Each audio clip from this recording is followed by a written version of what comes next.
वेड्सवर्थ Longfellow. इसके बारे में सबसे पहले तो बात ये जाननी है कि ये फायर साइड पॉइंट है। इसके बारे में मेन बात तो यही है जो जानने वाली है, ठीक है। ये फायर साइड पॉइंट है। एक ये है जो फर्स्ट अमेरिकन है जिसने completely Dante's Ellis Divine Comedy, Dante की जो डिवाइन कॉमेडी है वो, ठीक है ना, ये फर्स्ट व्यक्ति है जिसने डेंटे की डिवाइन कॉमेडी को क्या किया, फर्स्ट अमेरिकन जिसने कंप्लीटली डिवाइन कॉमेडी को क्या किया, ट्रांसलेट किया, and he was one of the poets of new fireside poets of Newland. और ये जो है एक फायर साइड पोएट्स में से एक है इसका फ्रॉम न्यूलैंड ऑफ अमेरिका, ठीक है। देखो यदि आप फायर साइड पोएट्स की बात करें आपको कौन-कौन के नाम याद रखने हैं, एक तो ये लॉन्गफेलो है, सेकंड जो है लॉवेल, और थर्ड जो है ब्राइडल। और आपको मेन तो ये ध्यान रखना है ये जो है फायर साइड पोएट्स हैं। फायर साइड पोएट्स कौन से 19th सेंचुरी के पोएट्स होते हैं। फायर साइड पोएट्स कौन से 19th को हाउसहोल्ड पोएट्स होते हैं। नाम से पता चल जाएगा कि फायर साइड पोएट्स ऐसे पोएट्स थे, their poems were the source of entertainment of the people at home around the fire.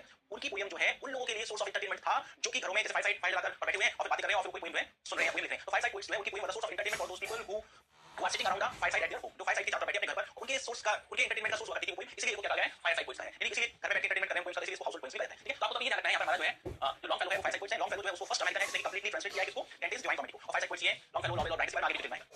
Next है हेनरी डेविड थोरो, ठीक है। हेनरी डेविड थोरो जो है आप जानते हो ट्रांसेंडेंटलिस्ट है, ओके। आप ये भी जानते हो इसे कॉनकॉर्ड पोएट्स बोलते हैं। हमने कहा था कि कुछ पोएट्स हैं जिनकी गैदरिंग जो है कॉनकॉर्ड विलेज में हुई और उन्होंने वहां पर अपने जो ट्रांसेंडेंटलिज्म के आइडिया है उनको एक्सप्रेस किया, उनको डेवलप किया। तो वो सारे पोएट्स जो है वो कहते हैं कॉनकॉर्ड पोएट्स होते हैं, ठीक है। तो आप देखिए ये जो कॉनकॉर्ड पोएट्स है वो अमेरिकन ऑथर है, बॉर्न इन कॉनकॉर्ड। तो इसका मतलब है कॉनकॉर्ड में जन्म हुआ है, Concord Massachusetts and educated at Harvard University, Harvard University. मतलब कॉनकॉर्ड पोएट्स आपको ध्यान रखना एग्जाम में पूछते हैं।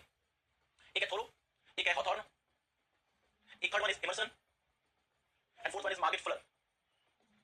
आपको ध्यान रखना है कि नाम भी ध्यान रखने हैं। ये भी एग्जाम में पूछा जाने वाला क्वेश्चन है कि कौन-कौन है कॉनकॉर्ड पोएट्स है। तो आपको वर्ल्डन जो है, ठीक है, सॉरी थोरो जो है कॉनकॉर्ड पोएट है, ठीक है। और ये थोरो, हॉथॉर्न, एमर्सन और मार्गरेट फ्लोरी को क्या बोलते हैं, कॉनकॉर्ड पोएट बोलते हैं, क्योंकि किसी न किसी तरीके से कॉनकॉर्ड से क्या है रिलेशन, ठीक है। अब देखिए Thoreau sometimes referred as an anarchist, ठीक है। थोरो को जो है एनार्किस्ट भी कहा जाता है, कभी-कभी उसको क्या कहते हैं, एनार्किस्ट वो होता है the person who doesn't believe in law and government, जो लॉ में गवर्नमेंट में विश्वास नहीं करता, कोई सरकार नहीं होनी चाहिए, कोई नियम कानून ऑर्डर नहीं होना चाहिए, there should not be any order, there should not be any law, there should not be any government, ठीक है ना। तो ये जो आपका थोरो है ये क्या था, एक एनार्किस्ट था। इसको क्या कहा जाता है, एनार्किस्ट कहा जाता है, ठीक है। He says, ये कहता है, दूसरा स्टेटमेंट बहुत इंपॉर्टेंट है, आपको याद रखना एग्जाम में पूछ सकते हैं, that government is best, वह गवर्नमेंट सबसे अच्छी है, which governs least, जो सबसे कम गवर्न करे। इसका मतलब जिसकी गवर्निंग कैपेसिटी कम हो, जो कम से कम गवर्न करे, इसका मतलब उसका किसमें फेथ नहीं है, गवर्नमेंट में फेथ नहीं है, लॉ में फेथ नहीं है, ऑर्डर में फेथ नहीं है। इसलिए उसने कहा है कि that government is the best, ठीक है ना, which governs least, जो सबसे कम गवर्न करती है वही बेस्ट है, राइट। नाउ इसकी बुक्स हैं, he publish only 2 books in his lifetime, अपने लाइफ में 2 बुक्स पब्लिश किए। Number 1 a week on Concord and Mary McLever, Concord river और मैरी मैकलेवर जो है उसने उस वहां पर काफी सारा टाइम स्पेंड किया, तो उसके लिए लिखी है। और ये तो बहुत इंपॉर्टेंट है वॉल्डन, और इसका सबटाइटल भी आपको याद रखना है वॉल्डन, और सबटाइटल है लाइफ इन वुड्स, ठीक है ना। ये वॉल्डन नाम की जगह पे गया, फिर वहां पर उसने उसके आइडियाज व्यक्त किए, इसका बनाया, नेचर कॉन्टेक्ट मिला, तो सारी बातें इसमें लिखी। तो देखो ये इन्फॉर्मेशन इंपॉर्टेंट है, फैक्ट है, ही रिकाउंट्स, वह याद रखता है 2 years 2 months 2 days that he spent at Walden पूल। उसने अपने 2 साल 2 महीने और 2 दिन जो है वॉल्डन पूल में स्पेंड किए। तो उन दिनों को मेमोराइज करता है, उन दिनों को याद करता है, उन दिनों को क्या करता है, रिकलेक्ट करता है, रिकाउंट करता है। तो टाइम पीरियड आपको ध्यान रखना है, वैसे लिखे फैक्ट्स एग्जाम में पूछे जाते हैं 2 years 2 months and 2 days, okay. He built himself a wooden hut, उसने अपने वुडन हट बनाई वहां पे on the edge of Walden Pond near Concord। Concord के पास ही describes इस डोमेस्टिक, उसने क्या-क्या चीजें डिस्क्राइब की वहां पर। एक तो डोमेस्टिक इकोनॉमी, भाई किस तरीके से इकोनॉमी किस तरीके से आप संचालन कर सकते हैं, डोमेस्टिक इकोनॉमी। इसलिए इसके फर्स्ट चैप्टर का भी नाम ये लिख दिया, economy is the first chapter. इसमें जो है आप वर्ल्ड में पढ़ेंगे तो फर्स्ट चैप्टर का नाम इकोनॉमी है, उसमें सिर्फ डोमेस्टिक इकोनॉमी की बात की है। इसके अलावा किसकी बात की है, एग्रीकल्चर की बात की है, एग्रीकल्चर एक्सपेरिमेंट्स, एग्रीकल्चर कृषि संबंधित एक्सपेरिमेंट्स की बात की है, इस विजिटर्स एंड नेबर्स, उसके विजिटर्स से मिले हैं, उसके नेबर्स की बात की है, प्लांट्स एंड वाइल्ड लाइफ, इन चीजों की बात की है। मैं बात आपको बताना है डोमेस्टिक इकोनॉमी की बात की है। फर्स्ट चैप्टर जो है उसका नाम इकोनॉमी है। वॉल्डन पूल के पास 2 years 2 months 2 days उसने स्पेंड किए, और वो जो उसने टाइम स्पेंड किया उसी को वो रिकाउंट करता है इसमें, ठीक है। नेक्स्ट एक ऐसे है जिससे महात्मा गांधी जी बहुत प्रभावित है, इन्फ्लुएंस है। इस ऐसे सिविल डिसोबीडियंस, ओरिजिनल इसका टाइटल क्या था, रेजिस्टेंस टू सिविल गवर्नमेंट। देखो ऐसे जो है उसका नाम है सिविल डिसोबीडियंस, ठीक है ना। हिंदी में बोलते हैं 7 अवज्ञा। महात्मा गांधी ने ये मूवमेंट भी चलाया था, 7 अवज्ञा आंदोलन, आपको पता ही है। तो इस ऐसे सिविल डिसोबीडियंस, ऐसे सिविल डिसोबीडियंस है, रेजिस्टेंस टू सिविल गवर्नमेंट, ठीक है। इसका जो टाइटल है ओरिजिनली क्या था, resistance to civil government, in which he argues the right of individual to refuse the pay taxes when the conscious dictates. इसमें वो कहता है महात्मा गांधी ने, यदि आपकी आत्मा ये कहती है, यदि आपकी आत्मा कहती है कि आई शुड नॉट पे दिस टैक्स, कि मुझे टैक्स जो है पे नहीं करना चाहिए, तो आपके अंदर कैपेसिटी होनी चाहिए कि आप सब विरोध करें। तो इसी वाली बात की वो बात करता है। वो ये कहता है कि argues the right of individual, this is the right of individual, ठीक है। ये इंडिविजुअल का राइट है that he can refuse to pay taxes, ठीक है ना, कि वह टैक्सेस को पे करने के लिए रिफ्यूज कर सकता है इफ हिज कॉन्शियस डिक्टेट्स, यदि उसकी अंदर आत्मा इस वाली बात को कहती है। इस वाली बात की बात की टेक्निक ऑफ पैसिव रेजिस्टेंस, ठीक है। पैसिव एक होता है वायलेंट रेजिस्टेंस और एक पैसिव रेजिस्टेंस, ठीक है। ये जो पैसिव रेजिस्टेंस जो है उसको उसने किस तरीके से डिस्क्राइब किया है, civil disobedience was adopted by Gandhi, और इसको किसने किया था, महात्मा गांधी ने। आपको ध्यान रखना है महात्मा गांधी से इन्फ्लुएंस थे, आपको ध्यान रखना है, ठीक है, ओके। नेक्स्ट आपका बहुत इंपॉर्टेंट एडगर एलन पो। मान के चलना इस पर क्वेश्चन आने की संभावना है, मतलब संभावना क्या आना ही चाहिए, हमें तो इंटरेस्ट है, उस पर क्वेश्चन नहीं आए बहुत अजीब सी बात है। हां आएगा, आप तैयार करना है अच्छी तरह से। देखो एडगर एलन पो एक तो शॉर्ट स्टोरीज के लिए फेमस है, ओके, एक इसकी पोएम्स के लिए फेमस है। एडगर एलन पो जो है साइंस फिक्शन लिखता है, एडगर एलन पो जो है गॉथिक नॉवेल्स लिखता है, एडगर एलन पो जो है डिटेक्टिव स्टोरीज लिखता है। तो इसका जॉनर क्या हो गया, साइंस फिक्शन, गॉथिक स्टोरीज, ठीक है ना। साइंस फिक्शन हो गया, गॉथिक स्टोरीज हो गया, ठीक है। तो देखिए आपको ध्यान रखना है, और डिटेक्टिव जॉनर, ठीक है। तो widely regarded as the central figure of romanticism and gothic fiction. तो रोमांटिसिज्म का सेंट्रल फिक्शन है, सेंट्रल जो कैरेक्टर है, और किसके लिए जाना जाता है, गॉथिक फिक्शन के लिए। इसकी स्टोरी जो है उसमें सारी गॉथिक एलिमेंट्स हम पढ़ेंगे, वर्णन करेंगे। ये भी बहुत इंपॉर्टेंट बात है, inventor of detective fiction genre. आप इसकी स्टोरी देखेंगे, जब इसकी स्टोरी पढ़ें, कॉलोनी लेटर, ठीक है ना, बहुत इंपॉर्टेंट है, ठीक है ना। तो उसमें आप देखना किस तरीके से डिटेक्टिव की बात की है, वो डिस्कस करेंगे। तो आपको ध्यान रखना है कि जो डिटेक्टिव फिक्शन जो स्टाइल है, ये उसका इन्वेंटर बनाया है, गॉथिक फिक्शन का लिखता है, साइंस फिक्शन लिखता है। तो ये इसके जो है 3 जॉनर से आपको ध्यान रखना है। पूछ लेते हैं ना कि ऐसे पूछ लेते हैं कि भाई आप Edgar Allan Poe longs to, फिर उसके बाद आ जाएगा गॉथिक आ जाएगा, मैजिकल रियलिज्म आ जाएगा, फेनोमेनिक नॉवेल्स आ जाएगा, ठीक है, और इस तरीके से सोशियोलॉजिकल स्टोरीज आ जाएगा। तो इसमें ऑप्शन आ जाएंगे और आपको एक सही आंसर उसमें से चुनना है। फिर इसके इंपॉर्टेंट पॉइंट्स, इसकी इंपॉर्टेंट पॉइंट्स में देखिए, इसकी एक इंपॉर्टेंट पॉइंट में इसका नाम बता रहा हूं, बहुत इंपॉर्टेंट है, अभी तक यूनिवर्सिटी में डिस्क्राइब है, इसलिए आपको ध्यान रखना है। इसमें जो है देखो एक लवर है, और वो लवर जो है अपनी बिलवेड अपनी वाइफ जो है उसकी याद में उसकी डेथ का उसको लॉस है, और वो बैठा हुआ है, ठीक है ना। अब वो बड़ा सीरियस है, ओके। अब जब वो दुखी है, उसकी जो है वाइफ या बिलवेड जो है उसका नाम है एलिनोर। अब उसके बाद क्या होता है, वो विंडो के पास उसको आवाज आती है, तो विंडो खोलता है, उसको दिखता है, फिर दोबारा बोलता है, फिर वो देखता है कि विंडो के पास एक रेवन जो है पक्षी आता है, और रेवन पक्षी को देखकर वो वैसे ही ह्यूमरसली जॉकिंगली वैसे पूछता है कि व्हाट इज योर नेम। अब जैसे आपके घर पे कोई पक्षी आ जाएगा, कबूतर आ जाएगा, आप देखो तो आप ऐसे ह्यूमरसली पूछते हैं क्या नाम है तुम्हारा। अब जैसे वो उसका नाम पूछता है, तो जो रेवन है वो रिप्लाई करता है कि नेवर मोर। उसको एकदम से बड़ा शॉक लगता है कि नहीं क्या जो बोल रहा है, फिर उससे दोबारा कुछ पूछता है, फिर वो जवाब देता है नेवर मोर। तो कुछ टाइम बाद वो इरिटेट होने लगता है कि क्या ये की बात हो, इसलिए इतना ज्यादा परेशान हो जाता है कि एकदम से मैडनेस उसको आ जाती है, क्योंकि पहले तो उसको बड़ा स्ट्राइकिंग लगा था, ठीक है, कि बर्ड इज रिप्लाइंग, कि पक्षी रिप्लाई दे रहा है just like a human being, एक बर्ड जो है ह्यूमन बीइंग की तरह रिप्लाई दे रहा है, और वो कह रहा है कि नेवर मोर। लेकिन बाद में जब वो चीज पूछता है, बार-बार वो ये रिप्लाई करता है never more never more never more, तो बहुत इरिटेट हो जाता है, और वो जो है मैडनेस की तरह पागल बनता है उसके ऊपर। चलिए फाइन। देखो 2016 15 16 वाले एग्जाम में क्वेश्चन पूछा बहुत इजी था, लेकिन वो आप 15 टेक्स्ट नहीं पढ़ते, इंपॉर्टेंट बात दिक्कत आती है। ये पूछा गया था कि भाई ये जो कोई में रेवन, इसमें कौन से वर्ड का रिपीटिशन हो रहा है बार-बार में, तो बहुत इजी है, नेवर मोर था, ठीक है, मैं समझ गया, आप बोलोगे नहीं। Partly inspired by the talking raven in the novel. देखो पहली बात तो चीज है, हो सकता है क्वेश्चन पूछे, ये जो रेवन है टॉकिंग रेवन, रेवन आपको टॉकिंग रेवन बात बोल रहा है, नेवर मोर नेवर मोर बोल रहा है, तो ये इसका जो इंस्पिरेशन है इस तरीके का, ये एडगर एलन पो ने इंस्पिरेशन कहां से लिया है? ये इंस्पिरेशन लिया उसने इससे डिकेंस का नॉवल है one be rich a tale of rights of eating. तो यहां पे क्वेश्चन पूछ सकते हैं, ठीक है। रेवन पोएम जो है उसमें ये जो आईडिया है, कौन सा आईडिया? टॉकिंग रेवन का आईडिया जो है एडगर एलन पो ने कहां से लिया है? तो this idea has been partly taken from Dickens novel one be rich a tale of rights of eating. तो ये इंफॉर्मेशन है जो आपको ध्यान रखनी इंपॉर्टेंट एग्जाम पॉइंट ऑफ। अब हमने पढ़ा it has our talking ravens, इसमें बात की जाती है टॉकिंग रेवंस की मिस्टीरियस विजिट, एक तो मिस्टीरियस विजिट है उसकी, ठीक है। तो ये मिस्टीरियस एलिमेंट, ये गॉथिक के एलिमेंट्स हैं। Visit to a destroyed lover, destroyed means very sad, extremely distressed, extremely disappointed, sad, बहुत ही ज्यादा दुखी लवर के पास, facing a man slow descent into madness, जिसमें आपको बताया जाता है कैसे आदमी जीवन में पागलपन की ओर चला जाता है, क्योंकि वो पहली बार तो उसको चला कि नेवर मोर, बार-बार जो कुछ भी पूछ रहा है वो हर किसी के जवाब नेवर मोर मिल रहा है, तो वो ज्यादा फ्रस्ट्रेट हो जाता है, ठीक है। तो देखो sitting on a bust of Pallas, कोई पैलेस जो है ग्रीक गॉडेस है, ग्रीक गॉडेस, ग्रीक गॉडेस की एक बस्ट लगी है, ठीक है। बस्ट के कहते हैं स्टैचू थोड़ा सा डिफरेंस होता है, बस्ट जो है आपके शोल्डर है उससे ऊपर पटक के फुल मैं तो उसका स्टैचू हो सकते हो, लेकिन बस्ट में क्या होता है शोल्डर से और पटक की जो स्टैचू होती है शोल्डर से ऊपर तक की पोर्ट्रेट होती है, दैट्स कॉल्ड बस्ट, ठीक है। तो वहां पे पैलेस की जो है बस्ट लगी, तो एक क्वेश्चन पूछ सकते हैं कि भाई वहां पे किसकी जो है बस्ट लगी, तो पैलेस की ध्यान रखना है आपको। तो एंड रिपीटिंग द वर्ड को आपको क्या करना है, रिपीट करना है, वो क्या करना है, sitting on a bust of Pallas, Pallas की बस्ट में बैठा है, विंडो से आता है, पैलेस की बस्ट में बैठ जाता है, रिपीटिंग द वर्ड, एक वर्ड को रिपीट करता है, कौन सा? नेवर मोर, बार-बार इसी वर्ड को रिपीट करता है, नेवर मोर नेवर मोर। अब इसी वर्ड को रिपीट करता है तो क्या करता है, इस वर्ड को रिपीट करते हुए रेवन क्या करता है, टीजेस टीजेस तंग करता है इसको, नरेटर नरेटर, ठीक है। नरेटर कौन है? Narrator is your is a student, ठीक है, who is lamenting about his beloved wife. A lover is a student, lover जो है एक स्टूडेंट है, ठीक है ना, and he is lamenting the loss of his love Lenore, और कोई ध्यान में कोई का नाम है लिनोर, ठीक है ना, तो वो इसी वजह से तो अपनी जो वाइफ है बिलवेड है उसकी लॉस को क्या कर रहा है, लैमेंट कर रहा है, ठीक है। ये चीज आपको ध्यान रखनी है इसके बारे में, आपको रेवन के बारे में। फिर नेक्स्ट है इसराफिल, तो इसराफिल के बारे में आपको क्या ध्यान रखना है, Israfil the name of an angel, ये एंजल का नाम है, who is mentioned in Islamic scripture the Quran, तो इस्लामिक स्क्रिप्चर कुरान में इसका मेंशन किया गया है।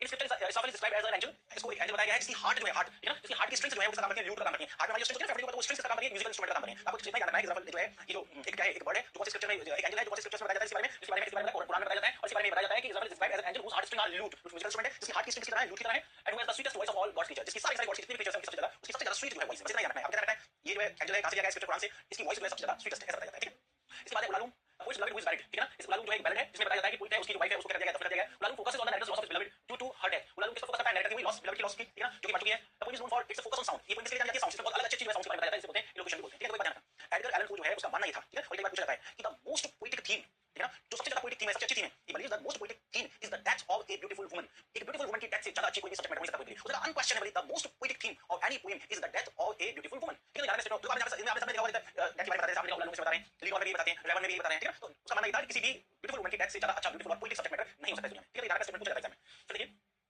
फिर लिनोर, देखो ये जो लिनोर है इसका जो पहले टाइटल जो था वो था पियन, ठीक है ना, और पियन का मतलब होता है सॉन्ग ऑफ प्रेज और ट्रायम्फ, होता है song of praise and song of praise और ट्रायम्फ, किसी विक्ट्री पर, ठीक है ना, सॉन्ग ऑफ प्रेज प्रशंसा पर या जीत पर कोई गाना, ठीक है। तो इसका मतलब होता है पियन का मतलब एक पियन आपने देखा होगा, एक आपने जब मैट्रिकल जब आप स्प्रंग पढ़ते हो तो पियन आता है, उसकी स्पेलिंग होती है P A E A N, पियन। और किसी हम स्प्रंग पढ़ते हैं तो तभी हमने पढ़ा था क्या होता है, स्ट्रेस स्ट्रेस स्ट्रेस स्ट्रेस, ये एक ऐसा फीट, ठीक है, एक ऐसा फुट जिसके अंदर की चार लेवल हो, and the first one is stressed and remaining are unstressed. जब हम पढ़ते हैं जब स्प्रंग आपने पढ़ा होगा तो स्प्रंग में क्या होता है, मोनोसिलेबिक, ठीक है, ट्रॉकिक, डैक्टिलिक एंड फर्स्ट पियन, जो वो फर्स्ट पियन हो गई है, ठीक है। आपको पढ़ते हैं तीन चार चीजें पढ़नी होती हैं जो मैं फोकस करती हूँ, तो इस तरीके से आपको पढ़ना है, आपको पढ़ना है, अब जाना है स्प्रंग पढ़ना है, ठीक है, स्केप पढ़ना है, स्ट्रेस पढ़ना है और कट पढ़ना है, उसकी इंपॉर्टेंट पॉइंट डिस्कस करना है, उन्हें कहां चीजें दैट्स ऑल। जरा आपने क्या सारी पॉइंट को पढ़ना है, उसकी पूरी पूरी बायोग्राफी पढ़ना है, उससे कोई सेंस नहीं, ठीक है। अभी भी जानना है पियन जो है क्या होता है, कैसे फुट को भी कहते हैं, जिसके अंदर क्या होते हैं फोर्स लेवल्स होते हैं, ठीक है ना, और फोर्स लेवल्स में फर्स्ट जो है स्ट्रेस और बाकी का स्ट्रेस, ठीक है। आप ऐसे मत बताइए फर्स्ट स्ट्रेस आप कैसे करते हैं, one is stressed and remaining three are unstressed, उसे तीन होते हैं। अभी हम इस पे बात कर रहे हैं, यहां पर जो है लिनोर जो है उसका पहले टाइटल पियन था, यहां पियन का मतलब है प्रशंसा में गाना या जीत की खुशी में गाना, ठीक है। तो आपने देखा होगा जितनी भी पॉइंट्स है उसमें जो है सब्जेक्ट मैटर तो death of the beautiful woman ही है, हमने देखा, लेकिन उसमें लैमिनेशन है, लेकिन यहां पर क्या है, लाइक किसी भी तरीके का आपको कोई भी जो है लैमिनेशन करने की जरूरत नहीं है, ठीक है। इसका जो लवर है जिसका नाम है गाई, ठीक है, वीरे, गाई वीरे नाम का इसका लवर है, तो वो कह रहा है कि there should not be any kind of lamination because after the death my beloved Leonore, ठीक है, Lenore will meet I will meet with my beloved in the paradise, paradise में मिलूंगा, मैं इसके साथ पैराडाइज में चली है, इसलिए किसी तरीके का कोई लैमिनेशन नहीं करना, there is not any kind of loss, कोई भी लॉस नहीं है, बल्कि वो तो हेवन में क्या है पहुंच चुकी है, ठीक है। तो इसमें ये unlike most poem relating time women, तो जितनी पोएम है टाइम वुमेन से रिलेटेड उनसे ये अलग है, अनलाइक डिफरेंट, ओके। कैसे डिफरेंट है, क्योंकि Lenore implies the possibility of meeting in paradise, क्योंकि यहां पर ये अर्थ निहित है, ये बात बताई गई है कि he will meet the Lenore in the paradise, वो पैराडाइज में लियोनर से मिलेगा, लियोनर से, ठीक है। The death of a young woman मिलेगा, the death of the young woman is described as the queenliest dead that ever died so young, तो ये तो लाइन इसकी लियोनर की है, लियोनर की टेक्स्ट लाइन है। आप ये भी पूछ सकते हैं कि लाइन कहां से है, ठीक है, ये लाइन कहां से है, तो आपको लाइन भी ध्यान रखनी है। द क्यूलियस्ट, उसने कहा कि यंग वुमन जो है उसकी डेथ जो है, the death of young woman is described, young woman की डेथ को किस तरीके से डिस्क्राइब किया गया है, the queenliest dead that ever died so young, ठीक है। वो ये कहता है कि ये सबसे ज्यादा क्यूलियस्ट है, क्यूलियस्ट क्यों, क्योंकि she will become the queen in the haven, वो हेवन में क्या बन जाएगी, क्वीन बन जाएगी, इतनी यंग लड़की जो मरी और जाकर हेवन में क्यों बन गई, ऐसी कोई डेथ नहीं है, फाइन। इसलिए वो कहता है कि पोएम में no dirge will I upraise, इसी प्रकार का डर्ज डर्ज मतलब सैड सॉन्ग, ठीक है। तो कोई भी सैड सॉन्ग मैं जो है नहीं बोलूंगा, but what the angle on a flight with peon of old age, ठीक है, वो तो क्या हेवन में गया, हेवन चली जाएगी और वहां पर जाकर हेवन की क्वीन बन जाएगी, हेवन में उसके साथ रहेगी। So I will not make any dirge, no dirge will I upraise, मैं कोई भी डर्ज जो है क्रिएट नहीं करूंगा। तो ये इसमें लिनोर में अप्रोच देखिए इसकी इस सारी इंपॉर्टेंट यूनिवर्सिटी से डिस्कस करें, पूछते हैं, आप ये पूछेंगे कौन सी जो है इसकी स्टोरी है, कौन सी नहीं है, इनकी क्या स्टोरी है, क्या है, आपको ध्यान रखना है, फोकस करना है, बहुत सारी बहुत सारी जो मैं बता रहा हूं आपको ध्यान रखना है। क्वेश्चन जो है बायोलॉजी में पूछेगा, जैसे पूछेगा कि मैं कुछ बताऊंगी आपको पता नहीं होगी, क्वेश्चन पूछेगा आपको, यदि तीनों बात नहीं करनी चाहिए तो चौथी बात लगेगी, आपका टोटल बात है कि आपको पढ़कर मल्टीपल चॉइस पेपर में आपके क्वेश्चन जो है आपका सही हो जाएगा, तो देखिए प्रोस्ट टेल्स में इसकी स्टोरीज, एक नाम है the fall of the house of Usher, ये बहुत इंपॉर्टेंट स्टोरी है। तो इसमें एक रॉड्रिक है, ठीक है, रॉड्रिक अशर, ये जो है इसको नैरेटर से फ्रेंड है, ऐसे करेगा थोड़ा करेक्शन करेगा, केवल नैरेटर पे हो गया, ये जो रॉड्रिक अशर जो है नैरेटर का फ्रेंड है, सचिन करके लिखता हूं मैं, और एक नैरेटर, देखो एक है narrator, okay, and another character is Roderick Usher, and Roderick Usher is the friend of narrator, and Madeline Usher sister, ठीक है, साथ है, okay, and this narrator is invited by his friend Roderick Usher, इस narrator को उसके friend और Rodrick अशर के द्वारा इनवाइट किया जाता है अपने घर पर, ठीक है। उसका जो घर बड़ा ही ट्रैक्स हुआ, बड़ा ही मतलब पुराना सा, जैसे पुराने के लिए पुराने में जैसे जैसे फिक्शन होता है, उसी तरीके होता है। वहां पर जब पहुंचता है कौन डायरेक्टर, डायरेक्टर वहां पर पहुंचता है तो देखता है कि उसकी बहन मैरिज बहुत बीमार है और थोड़ी देर बाद देखता है बीमार होने के बाद वो मर रही है। अब उसके बाद दोनों जाके उसको बाहर घर के बाहर दफन कर देते हैं। अब दफन कर देते हैं, अंदर आते हैं, उसमें आवाज आती है, तो किसकी आवाज आ रही है, वो देखते हैं, जल्दी दफन कर दे। वो गेट एक खुलता है, उसकी सिस्टर है जो वहां से कमरे से बाहर आती है और एकदम से वो गेट को देखता है, एक डायरेक्टर को बहुत लगता है, डायरेक्टर वहां से भाग जाता है। जब डायरेक्टर भागता है तो पीछे से आवाज आती है, वो देखता है कि जो हाउस है वो क्रैक होकर बिल्कुल गिर गया है, मतलब बिल्कुल जो है बिल्कुल डैमेज बन गया है, बिल्कुल क्या बन गया है, बिल्कुल विध्वंस हो गया है, नष्ट हो गया है। तो ये टाइटल है all of the house of Usher. तो आपने उसको क्या किया, अलाइव एंड टूम्ड कर दिया, जिंदगी दफन कर दिया। ये भी इसके लिए सब्जेक्ट होता है इसकी चॉइस का, ठीक है। गॉथिक हो गया, इस तरीके की मिस्ट्री, ठीक है ना, मिस्ट्री बताई गई आपको, इस तरीके का टेरर बताया गया है, हॉरर बताया गया है कि लड़की जो है स्वागत करने में जिंदा उड़ा गई, ठीक है। तो ये गॉथिक जो है फिक्शन का कैरेक्टर है, इसलिए कहते हैं गॉथिक फिक्शन है, ठीक है। सॉरी डायरेक्टर से बताया डायरेक्टर फ्रेंड है और ठीक है। नेक्स्ट जो स्टोरी है, कास्ट ऑफ Amontillado। Amontillado जो है is the name of wine, ये नेम ऑफ वाइन, ये वाइन का प्रकार है Amontillado, ठीक है ना। कास्ट ऑफ Amontillado, कास्ट का मतलब होता है आपका कोई भी वैसल पात्र से बोलते हैं। इसमें क्या होता है, एक डायरेक्टर है और डायरेक्टर का नाम है मॉन्ट्रेसर, और मॉन्ट्रेसर क्या डायरेक्टर मैंने लिखा है रिवेंजर, से आपको याद रखना, स्टोरी ध्यान देकर पढ़ोगे उसके बाद आपको याद रहेगा इसमें, ठीक है। इसमें एक डायरेक्टर है और डायरेक्टर का नाम है मॉन्ट्रेसर और ही इज अ रिवेंजर, बदला लेने वाला है। नेक्स्ट वन फ्रेंड, इसका फ्रेंड है, इसका नाम है फॉर्चूनेटो, कैरेक्टर का नाम क्या है फॉर्चूनेटो, इन दोनों की स्टोरी है। अब ये जो डायरेक्टर है इसका नाम है मॉन्ट्रेसर, इसकी एक बार इसका फ्रेंड का इंसल्ट कर देता है, उसको बदला लेना है। तो अपने फ्रेंड को कहता है कि मैंने Amontillado बहुत अच्छी वाइन मंगाई और उसको पिएंगे, उसको बुलाता है अपनी सोसाइटी जगह पे, उसको बेसमेंट में ले जाता है, बेसमेंट में ले जाके वहां पे उसको चाहिए Amontillado लाता है, निकलता है, उसको कुछ नहीं लाता, उसके बाद उसको बांध देता है और बांधने के बाद दीवार देता है, दीवार देता है, उसको वहां पे छोड़ता है, वो चिल्लाता है, चिल्लाता है, मैं आपको तुम्हारी बात सुनने वाला नहीं है, और इसलिए वहां पे आता है, इसलिए उसको कहता है कि मैं अपना रिवेंज ले लिया। तो इस टाइटल का कास्ट ऑफ Amontillado, ठीक है। उसके बाद नेक्स्ट स्टोरी है इसकी है ओवल पोर्ट्रेट। देखो ये ओवल पोर्ट्रेट जो है इसको स्टोरी विद इन स्टोरी बोलते हैं, ठीक है। ये बहुत इंपॉर्टेंट आपको ओवल शेप होती है ना, ये शेप किसे ओवल कहते हैं, ओवल शेप, ओवल शेप की पोर्ट्रेट, इसका मतलब क्या है ओवल शेप में पोर्ट्रेट। तो ये ओवल पोर्ट्रेट है, ठीक है, आपको ध्यान रखना है ये जो है स्टोरी विद इन स्टोरी है, ये भी गॉथिक है, ठीक है, ये भी ध्यान रखना है, GOTHIC story with in story, दूसरा ध्यान रखना है ये भी क्या है गॉथिक है, ठीक है। कैसे इसमें क्या होता है कि an injured person takes a refuge, takes a shelter in an old mansion, and where he finds a book, on the cover page of that book there is an oval portrait of a beautiful lady, ठीक है। वो कह रहा है कि एक जो है एक इंजर्ड पर्सन है, वो जाकर एक पुराने से महल में घुसता है, तो वहां घुसता है तो वो देखता है कि वहां पर जो है एक बुक है और उस बुक के ऊपर एक ओवल पोर्ट्रेट, ओवल शेप में एक ब्यूटीफुल लेडी जो है उसकी तस्वीर है। अब उस ब्यूटीफुल लेडी को देखकर जो है उसकी क्यूरियोसिटी जागती है, उस बुक को पढ़े। अब उसके बाद बुक को पढ़ता है तो उस बुक की कहानी स्टार्ट होती है, उस कहानी के बारे में बताता है। तो नैरेटर यहां पे क्या हुआ, बताते हैं कि एक आदमी आता है और इस तरीके से उस बुक को देखता है, उसको पढ़ता है, तो कहानी की तरफ कहानी चालू होती है, बुक को पढ़ता है, बुक में कहानी बताया जाता है। इसलिए क्या है स्टोरी, मेरी स्टोरी चल रही है कि भाई एक इंजर्ड पर्सन है, वो महल में घुसता है पुराने से में, तो वहां पे देखता है उसको एक बुक नजर आती है, उसकी कहानी बहुत ब्यूटीफुल लेडी का ओवल शेप में पोर्ट्रेट होता है, उससे वो प्रभावित होता है, उस बुक को खोलता है, उसकी स्टोरी होती है, उस स्टोरी को पढ़ने लगता है, उस कहानी को नरेट करता है। तो क्या होगा स्टोरी विद इन स्टोरी, ठीक है। अब सुनसान जगह पर आप महल में उसे वहां पर आपको बुक नजर आई, बड़ा मिस्टीरियस सी बात है, ठीक है। इसमें बताते हैं कि ओवल पोर्ट्रेट में एक लड़की होती है बहुत ब्यूटीफुल, उसका हस्बैंड होता है पेंटर होता है, और पेंटर वो बड़ी ओबीडिएंट होती है, वो उसके सामने बैठी होती है, पेंटिंग बनावा, तो पेंटिंग में इतना मस्त होता है, इतना ज्यादा मतलब खो जाता है, और वो बैठी रहती है पेंटिंग और उसकी हालत खराब हो जाती है, फिर वो अपनी सिचुएशन रहती है, वो पेंटिंग कंप्लीट हो जाती है और फिर वो लड़की जो है मर जाती है, वो इतनी ओबीडिएंट होती है, वो सिचुएशन रहती है। तो ये इसकी स्टोरी ओवल पोर्ट्रेट को मजाना, डेथ, हॉरर, टेरर, मिस्ट्री, ठीक है ना, ये सब चीजें क्या है, हॉन्टेड मैशन, कासल, ये सब बहुत फिक्शन कैरेक्टर्स हैं। तो ये ओवल पोर्ट्रेट की जो स्टोरी, ओवल पोर्ट्रेट का जो एक और टाइटल है वो आपको ध्यान रखना है, life in death, life in death. अब आगे वहां पर वही क्या हुआ, एक ब्यूटीफुल लड़की की डेथ फाइन हो गया, ठीक है ना, ब्यूटीफुल वुमन जो है उसकी डेथ सबसे अच्छा कोई सब्जेक्ट हुआ, एडरेनल की फिलॉसफी है, ठीक है, उस पे एप्लीकेबल हो गया नहीं, फाइन।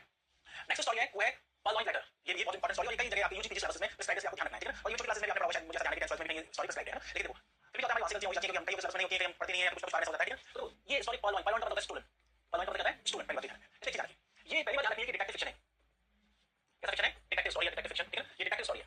अब आपको एक चीज ध्यान रखनी है, वो ध्यान रखनी है कि एडगर एलन पो डिटेक्टिव है, ठीक है, सॉरी डिटेक्टिव स्टोरी लिखता है, तो इसका एक डिटेक्टिव है जो सेट कैरेक्टर है, जो उसकी कई स्टोरीज में रिपीट होता है, और उस डिटेक्टिव जैसे आपने पढ़ा ब्रिटिश लिटरेचर में आर्थर कैनन डॉयल पढ़ते हैं, ठीक है, जो कि डिटेक्टिव स्टोरी राइटर है। तो आर्थर कैनन डॉयल का फिक्स्ड है डिटेक्टिव, उसका नाम है शर्लक होम्स, उसका नाम बोल चला उसका कैरेक्टर वाटसन, ठीक है, डॉक्टर वाटसन। तो शर्लक होम्स उसका जो है कैरेक्टर है जो कि डिटेक्टिव है, और उसकी डिटेक्टिव स्टोरीज में वही जो है डिटेक्टिव होता है, ठीक है। जैसे मैंने कहा आर्थर कैनन डॉयल जो कि ब्रिटिश है, detective writer, detective story writer है, और उसकी स्टोरीज में डिटेक्टिव का नाम क्या है शर्लक होम्स, ठीक है। इसी तरीके से आपको इसकी डिटेक्टिव का नाम जानना है, एग्जांपल पूछ सकते हैं। देखो और डिटेक्टिव का नाम है C A U G U S T Auguste Dupin, यार भाई पूछ सकते हैं इंपॉर्टेंट है सी ऑगस्टीन ड्यूपिन, ये जो है डिटेक्टिव है, ठीक है, फाइन। अब देखो अब आप समझ बताता हूं, इसमें पर्लवाइन लेटर में बताते हैं कि भाई एक रॉयल लेडी है, ठीक है, उसके पास कुछ सीक्रेट लेटर्स होते हैं, और उस सीक्रेट लेटर से एक पर्सन जो चला जाता है, और उसके बहुत सारे सीक्रेट्स रहते हैं, उसको बताता है, उसको ब्लैकमेल करता है, अब वो चाहती है कि उसके पास उसके लेटर आ जाए। अब वो क्या करती है, इसके लिए एक ऑफिसर होता है, ठीक है ना, जिसका नाम है मर्सियल गरमाउंट, उस मर्सियल गरमाउंट जो है उसको जो है वो हायर करती है कि मर्सियल जो गरमाउंट है, ठीक है ना, तो MONSIEUR है ना, इसका क्या नाम है, MONSIEUR GERMOUNT, ये फ्रेंच है, मर्सियल का मतलब मिस्टर, जैसे यूज करते हैं ना, ऐसे जो है फ्रेंच में क्या करते हैं मर्सियल, प्रोनाउंसिएशन क्या करना है MONSIEUR, प्रोनाउंसिएशन करना है मर्सियल, ठीक है। तो वो क्या करती है एक लेडी, रॉयल लेडी, उसके सीक्रेट लेटर्स होते हैं वो चोरी हो जाते हैं। अब वो लेटर्स के लिए वो क्या करती है, एक जो पुलिस ऑफिसर को हायर करती है, उससे कहती है आप किसी तरीके से लेटर्स जो है अचीव करने, उस पुलिस ऑफिसर का नाम है मर्सियल गरमाउंट। अब मर्सियल गरमाउंट जो आदमी घर जाता है, चौक देखता है, कोई ना कोई माने जाता है, उसे गली मिलता है, उसकी बॉडी की चेक करने की कोशिश करता है, माने उसकी सारी सीक्रेट लेटर्स सब देखता है, बट वो लेटर नहीं मिलता। अब वो ज्यादा परेशान हो जाता है, अब परेशान होकर फिर उस डिटेक्टिव के पास जाता है, ठीक है, और डिटेक्टिव कौन है, सी ऑगस्टीन ड्यूपिन। उससे कहता है कि भाई मेरे को वैसे बहुत परेशान हो गया, मुझे पता है मैं कैसे लेटर्स नहीं मिले,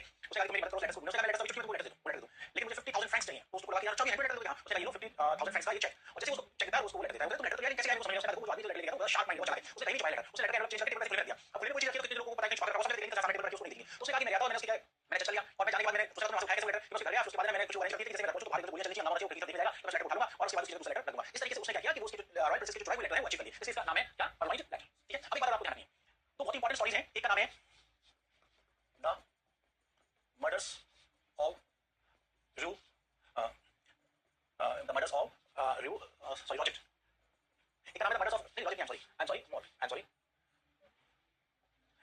MORGUE, ठीक है। और एक स्टोरी का नाम है the mystery in MARIE Marie लॉजी, ये दोनों काफी फेमस स्टोरीज हैं इसकी। एडगर एलन पो की जो स्टोरीज हैं और इनका ध्यान रखने के बाद ये भी पूछी जाती हैं, ठीक है। एक का नाम है द मर्डर्स ऑफ रू मॉर्ग, ठीक है, मर्डर्स ऑफ रू मॉर्ग, और एक है मिस्ट्रीज इन मैरी लॉजिक, ठीक है। तो देखो मिस्ट्री इन मैरी लॉजिक और एक का नाम है द मर्डर्स इन है और मिस्ट्रीज ऑफ है, मिस्ट्री ऑफ है, ठीक है। तो द मर्डर्स इन रू मॉर्ग, ये रू मॉर्ग जो है पेरिस की एक स्ट्रीट का नाम है, रू मॉड किसका नाम है? पेरिस की एक स्ट्रीट का नाम है। तो the murders in Rue mod और नेक्स्ट है मिस्ट्री ऑफ मैरी रॉजी, है ना? तो थोड़ी सी देखना होगा तो वगैरह। फिर से मैं रिपीट करता हूं, स्टोरीज जो है उनका नाम है, पहले का नाम है द मर्डर्स इन, सुबह बता देता हूं, आप कंफ्यूजन नहीं हो।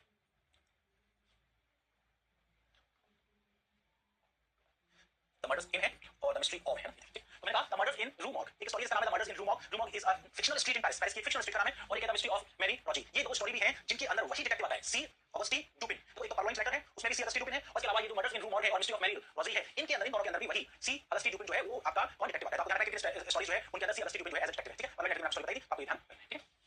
फिर देखिए इसकी दो ऐसी और दोनों ही बहुत इंपॉर्टेंट बोलने की गुंजाइश नहीं है। यही द फिलॉसफी ऑफ कॉम्पोजिशन, ये वही ऐसे है जिसमें कि उसने कहा था कि unquestionably the most poetic theme of the poem is the death of beautiful woman. इसी के अंदर उसने कहा है, ध्यान रखना। आपको द फिलॉसफी ऑफ, पूछ लेंगे किसने कहा ये वाली बात उसने, तो आपको ध्यान रखनी है। ये जो ऐसे है, इसका नाम है फिलॉसफी ऑफ कॉम्पोजिशन। इसी में उसने कहा है कि सबसे पोएटिक सब्जेक्ट मैटर जो होता है वो death of the beautiful woman होता है। इसी पोएम का सबसे ब्यूटीफुल, सबसे प्रभावशाली, सबसे पोएटिक सब्जेक्ट होता है death of beautiful woman, right? Next इसका ये ऐसे बहुत इंपॉर्टेंट है, कई बार एग्जाम पूछा था, poetic principle. It is the poetic principle, is the poetic principle says that poem per se, ये ज्यादा कई वर्ड पूछते हैं, ठीक है ना? ये पोएम पर सी को याद रखना बहुत जरूरी है। उसने किसने कहा है पोएम पर सी? इसका मतलब हो गया a poem is for itself, कविता अपने लिए होती है, ठीक है ना? ठीक है, it doesn't have to do with any social, political, economical aspect. इसका कोई सोशल, पॉलिटिकल, इकोनॉमिकल, मॉरल कोई भी बैकग्राउंड है, वो कोई भी उद्देश्य नहीं होता, कोई पर्पस नहीं होता। आर्ट का कोई सोशल, पॉलिटिकल, मॉरल, डायरेक्टिव कोई भी पर्पस नहीं है, सब आप आर्ट फॉर आर्ट सेक। तो इसी ने सबसे पहले वाली बात कही कि पोएटिक प्रिंसिपल ने कहा ए पोएम पर सी, याद रखना, फ्रीक्वेंटली एग्जाम्स में पूछा जाने वाला क्वेश्चन है कि किसने कहा है उसे पोएम पर सी, किसने कहा है, ध्यान रखना, बहुत ज्यादा पूछा जाने वाला क्वेश्चन है। Is a poem for itself, इसका मतलब है पोएम इज फॉर इटसेल्फ, मतलब कविता अपने लिए, ठीक है? Not for any morality, not for any social welfare, ठीक है? Not for any religious development, कोई भी रिलीजियस, पॉलिटिकल, सोशल, उसका कोई भी पर्पस नहीं होता। Art for art sake, poem is for itself. It is not for the world, poem world के लिए होती है, मैं आर्ट फॉर आर्ट, इसका मतलब आर्ट के लिए। ही सेज दैट, उसने ये भी कहा कि long poem is a contradiction paradox, ध्यान रखिए, उसने कहा कि लंबी पोएम हमेशा क्या होती है, एक कंट्राडिक्शन होती है, एक पैराडॉक्स होती है। ये भी आपको स्टेटमेंट जानना है। ये जो पोएटिक प्रिंसिपल है, इसका ऐसे दो चीज जाननी है, एक poem per C, poem is for itself, ध्यान रखना है। एक इसने कहा long poem is a contradiction, long poem is a paradox, ये ध्यान रखना है। और एक आपका जो फिलॉसफी ऑफ कॉम्पोजिशन है, इसी में इसने कहा था कि सबसे ज्यादा पोएटिक थीम जो है, जो सबसे ज्यादा पोएटिक सब्जेक्ट मैटर किसी पोएम का क्या हो सकता है, death of a beautiful woman, ठीक है? तो ये है बुक के बारे में ध्यान रखना। नेक्स्ट जो आपका राइटर है, जो बहुत फेमस नॉवेलिस्ट है, अमन मैलविल, जो मेनली मॉबी डिक के लिए जाना जाता है, ठीक है? ज्यादा क्वेश्चन मॉबी डिक में से पूछेंगे, लेकिन टाइटल्स की छोटी-छोटी बातें जरूर पूछी जाती है। कई बार क्या होता है कि मॉबी कंपनी याद कर लेते हैं, बहुत अच्छी तरह से, अंदर मॉबी का क्वेश्चन नहीं पूछते, है ना? बल्कि और दूसरी चीजें पूछ लेते हैं, तो उनकी छोटी-छोटी बातें आपको ध्यान रखनी है। उनमें डेफिनेटली नहीं पूछे, लेकिन सब क्वेश्चन टाइटल्स पर, ठीक है ना? अनपब्लिश्ड वर्क पर, सीक्वल पर, इस तरीके के क्वेश्चन पूछ लेते हैं। अमन मैलविल के बारे में पढ़िए नेक्स्ट क्लास में।